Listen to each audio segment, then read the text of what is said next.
Halo teman-teman, ketemu lagi bersama saya Rian di Airsofter Purwokerto.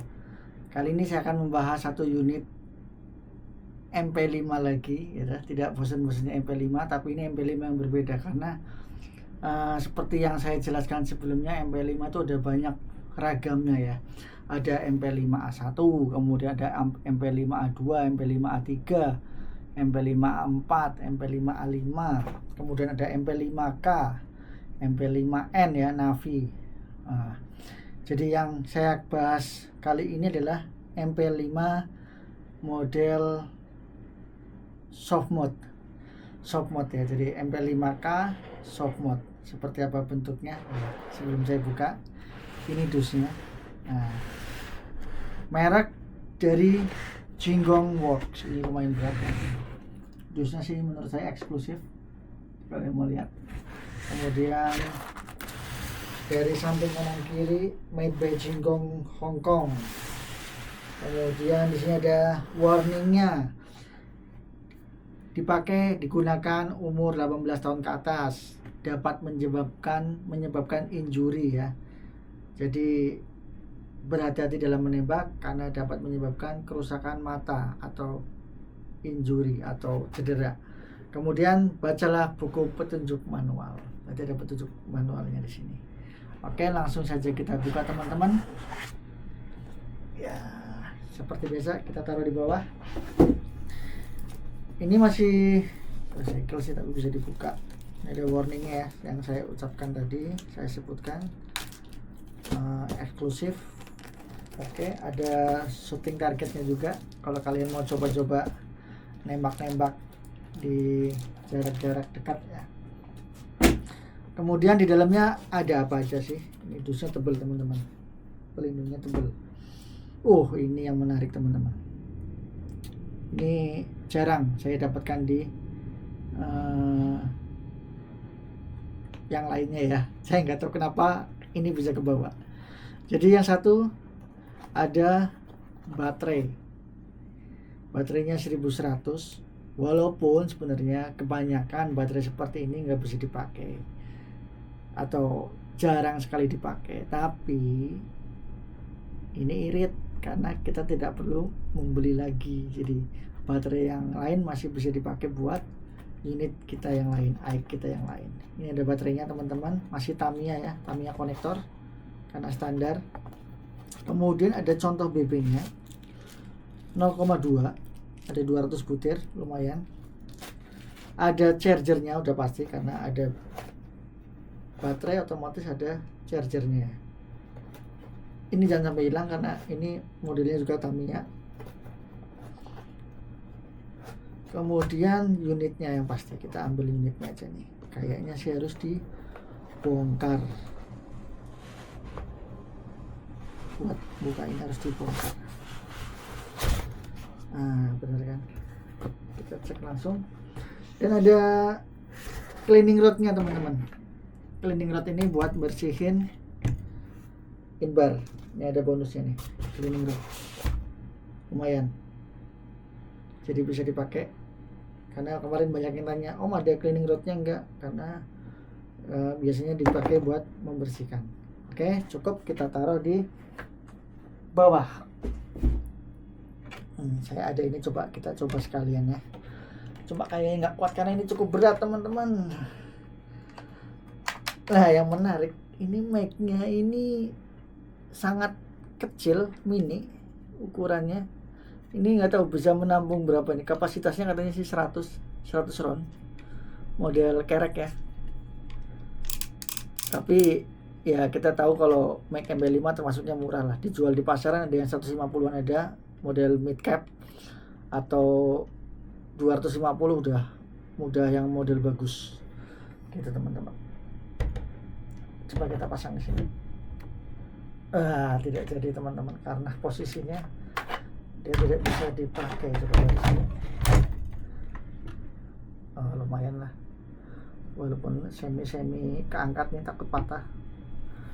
Tapi oke, nggak apa-apa buat sementara. Jadi di depan saya ini ada MP5K atau MP M5 M5K kalau di dusnya, M5K. Ini mereknya dari Jinggong ya, dari Jinggong Works atau JG ya. Ini merek-merek legend, ini merek-merek lama pakainya model ini. Kita lepas aja, takut patah. Kita taruh di bawah. Di sini bahan polimer, ada beberapa yang metal. Jadi ini modelnya soft mode D1 ya, soft mode 1 AIK, dimana model namanya ini M5K soft mode 1. Panjang keseluruhan total ini 57 ketika popornya masih tertutup. Ketika kita buka, ini memanjang menjadi 67 cm gitu. Bisa dilipat, jadi sangat mudah. Yang saya senangi dari MP5 ini, kenapa? Baterainya di belakang, jadi nggak repot kita masang di depan. Karena saya beberapa unit ada, ketika diris, baterai diris itu aduh repotnya setengah mati ya, karena emang harus rubah, kita harus buka risnya dulu. Sekarang sih emang enak lah, tinggal pakai pin dia lepas. Tapi ada beberapa baterai yang harus menyesuaikan, karena ada pakai yang 1000. Kalau ini kayaknya 1200 masih masuk, jadi aman. Kemudian inbarnya panjangnya 130 mm atau 13 cm. Mag capacity-nya ini imut cuma 100.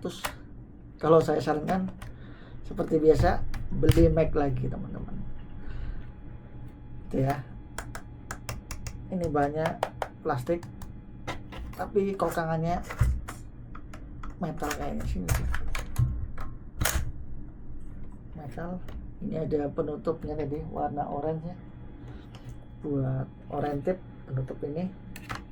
Kalau buat main sama MP5 A5 kemarin, saya sih kayaknya lebih enak popor yang kemarin ya, yang model F ya. Tapi ini oke juga sih. Cuma saya nggak biasa megang di depan ini, biasanya enaknya di wrist. Tapi itu terserah Anda dari segi kenyamanan. Kemudian beratnya ini hampir sama kayak yang beda sekilo. Kemarin 1,8 kalau nggak salah. Ini 2,8 termasuk baterai. Jadi lumayan agak berat. Agak berat, tapi ya masuknya masih ringan dibandingkan dengan AIK yang lain. Gitu teman-teman.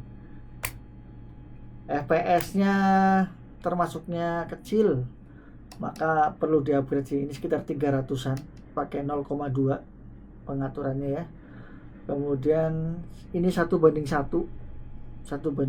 skalanya, jadi benar-benar real ya. Kalau Jinggongnya kelihatannya aja tampak kecil, tapi aslinya ini 1:1 gitu. Buat main worth it nggak? Worth it aja sih menurut saya, karena kebanyakan sekarang kita main, jujur aja ya, main nggak selalu sama AIK ya, kadang kita main sama Spring dan juga single ya. Kalau EPS 300 sih masih oke lah. Paling tinggal nanti kita atur hop up-nya aja buat biar jauh atau range-nya itu.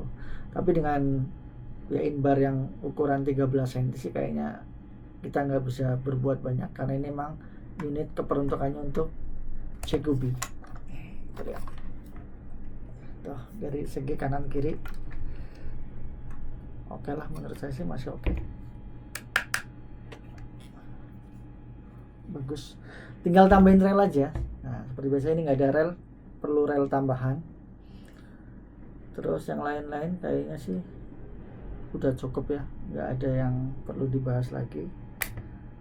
Mau beli atau enggak terserah Anda, tapi ini bisa menjadi salah satu pilihan buat newbie atau yang suka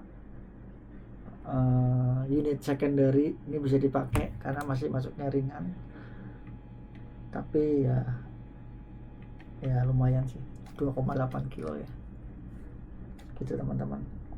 Oke, sekian review dari saya. kita tunggu review-review yang lain, unit-unit yang lain. Semoga unitnya yang direview semakin banyak dan beragam agar bisa menambah wawasan bagi kita semua. Di sini kita sama-sama belajar. Mohon maaf kalau ada penjelasan yang kurang atau yang salah, karena saya jujur aja ya masih awam atau masih baru di dunia airsoft. Gitu aja teman-teman.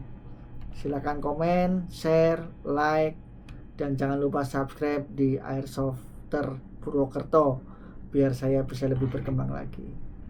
Nanti setiap minggu juga kalian bisa lihat kita main di field masing-masing. Gitu teman-teman. Kali ini kita akan membahas unit. Terima kasih, sampai ketemu di video selanjutnya. Sampai jumpa lagi.